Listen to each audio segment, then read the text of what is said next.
പിതാവിൻ്റെയും പുത്രൻ്റെയും പരിശുദ്ധാത്മാവിൻ്റെയും നാമത്തിൽ ആമേൻ.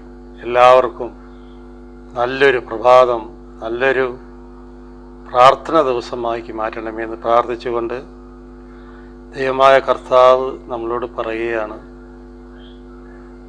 ക്രിസ്തുവിനോടുകൂടെ ഐക്യപ്പെട്ടിരിക്കുന്നവർക്ക് ശിക്ഷാവിധി ഇല്ല. ഒരിക്കലുമില്ല. ക്രിസ്തുവിനോടുകൂടെ ഐക്യപ്പെട്ടിരിക്കണം, സ്നേഹമായി യേശുവിൻ്റെ കൂടെ, അപ്പാ കൂടെ ആയിരിക്കണമേ എന്ന് പറയുന്ന വ്യക്തിക്ക് ശിക്ഷാവിധി ഇല്ല. അവനെ പാപത്തിൽ നിന്നും വിടുതൽ. നമ്മൾ ശ്രമിക്കാൻ പോകുന്ന വചനം റോമാക്കാർക്ക് എഴുതിയ ലേഖനം 8-ാം അധ്യായം 1-ാം തിരുവചനം.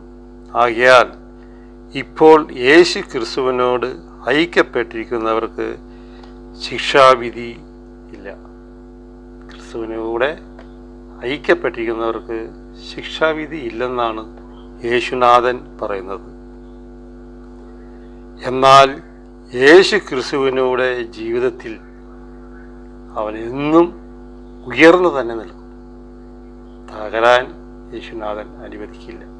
കാരണം നമ്മൾ യേശുവിനോട് ഐക്യപ്പെട്ടിരിക്കുമ്പോൾ യേശുനാഥൻ്റെ മക്കളാണ്. ഹല്ലേലൂയ. നിന്നെ പാപത്തിൻ്റെയും മരണത്തിൻ്റെയും നിയമത്തിൽ നിന്നും സ്വതന്ത്രനാക്കിയിരിക്കുന്നു.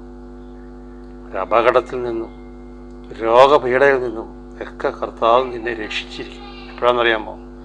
അവൻ്റെ കൂടെ ചേർന്നിരിക്കണം. വേറെ ഒരാളുടെ കൂടെയും ചേർന്നിരിക്കാൻ പാടില്ല.